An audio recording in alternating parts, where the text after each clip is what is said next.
तीसरा दरवेश सीधा हुआ, खंगार कर गला साफ किया और लरजती हुई आवाज़ में बोला, भाइयों, मेरी कहानी आप सबसे मुख्तलिफ है।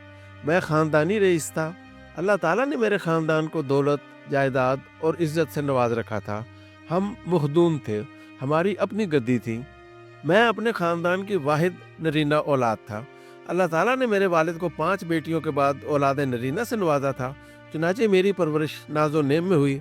बचपन में ही मेरे पास सब कुछ था। मैं गाड़ी पर स्कूल जाता था और जितनी देर स्कूल रहता था, हमारा ड्राइवर गाड़ी समेत स्कूल के बाहर खड़ा रहता था। वो हर क्लास के बाद मुझे पानी, शरबत और खाने की कोई ना कोई चीज़ खिलाता था। मेरा बैग भी वही उठाता था। स्पोर्ट्स के टाइम मुझे शूज़ भी वही पहनाता था और इस दौरान अगर किसी से मेरा झगड़ा हो जाता था तो वो मेरी हिफाजत भी करता था और दूसरे बच्चे की ठुकाई भी।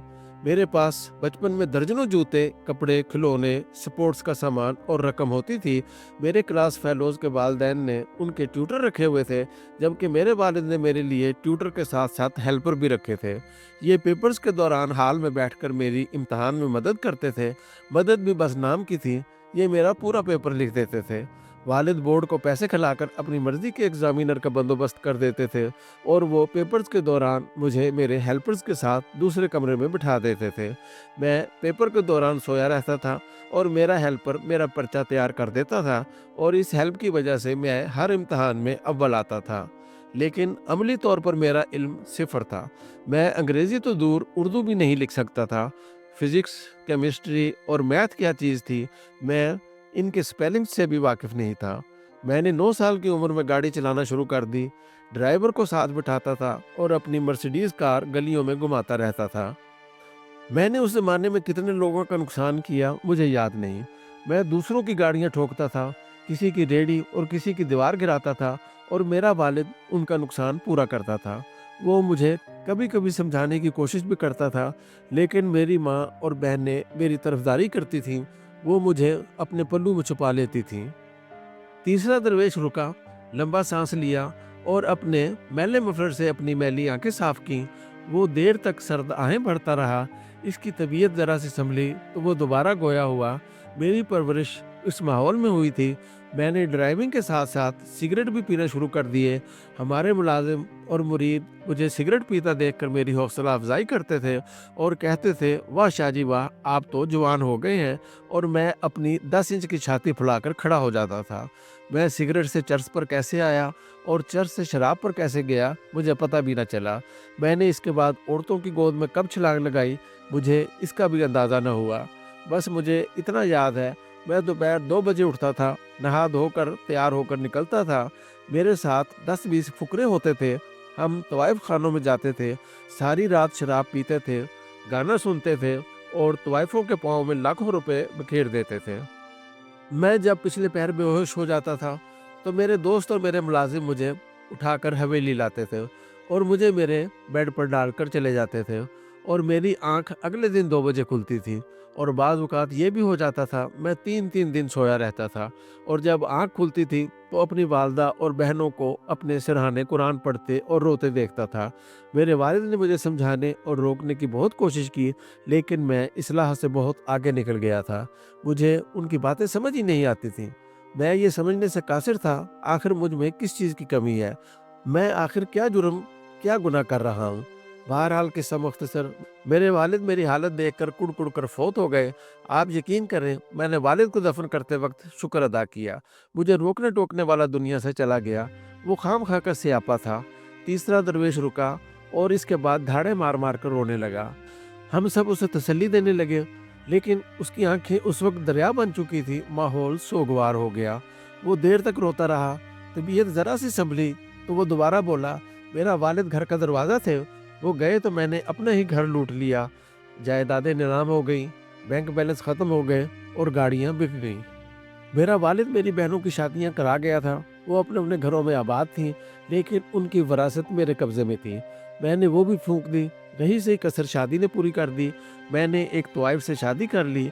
जब उसके कंजर भाई और साजिंदे हमारे घर में आबाद हुए तो मेरी तहज्जुद गुजार माँ भी सदमे से मर गई। मेरे रास्ते का दूसरा कांटा भी निकल गया और इसके बाद मेरी दौलत को पर लग गया।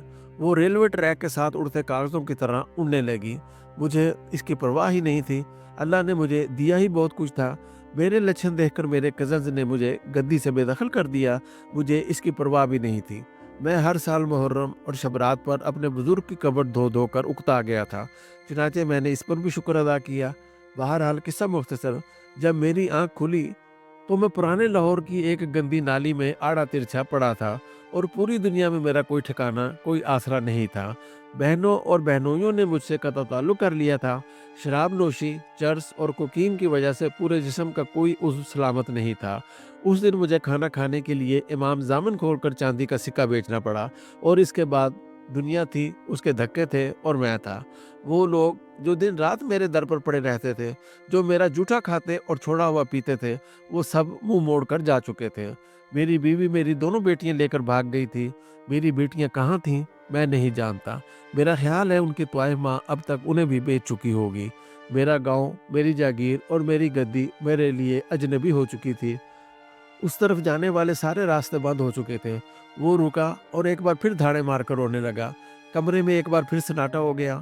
ہمارے درمیان سے صدیاں سرک گئیں۔ وہ بڑی مشکل سے بولنے کے قابل ہوا، اور پھر دوبارہ گویا ہوا، صاحبو، آپ یقین کریں، خوشحالی، دولت اور عزت اللہ تعالیٰ کی بہت بڑی نعمت ہوتی ہے، اس میں کوئی شک نہیں۔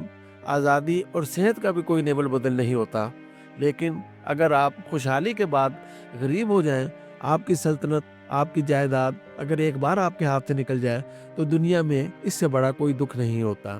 آپ جب ان لوگوں کی نظریں بدلتے دیکھتے ہیں جنہیں آپ نے ہمیشہ اپنے جوتے اٹھاتے دیکھا ہو، تو آپ کا دل چھوٹے چھوٹے ٹکڑوں میں کٹ جاتا ہے۔ ایک وقت تھا جب میرے دسترخوان پر روزانہ 200 لوگ کھانا کھاتے تھے۔ میں طوائفوں کو نوٹوں کے ڈھیر میں دفن کر دیتا تھا۔ مجھے پیسوں کی ضرورت پڑتی تھی تو میں اپنے مینیجر کو فون کرتا تھا، اور وہ 2-4 بیگھے زمین بیچ کر مجھے نوٹوں کا بکسہ پہنچا دیتا تھا۔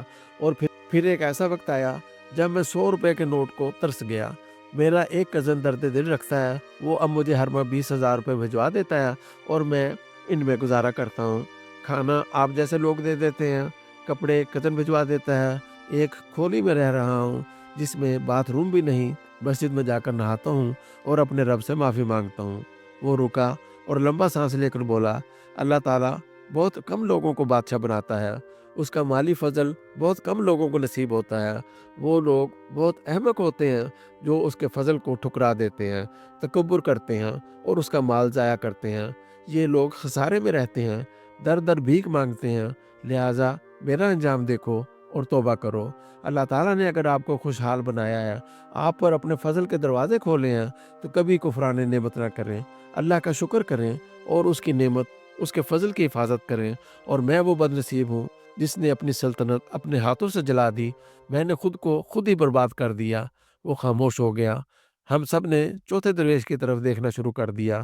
وہ سیدھا ہوا، لمبی سانس لی اور بولا، صاحبو، میری کہانی تم سب سے مختلف ہے۔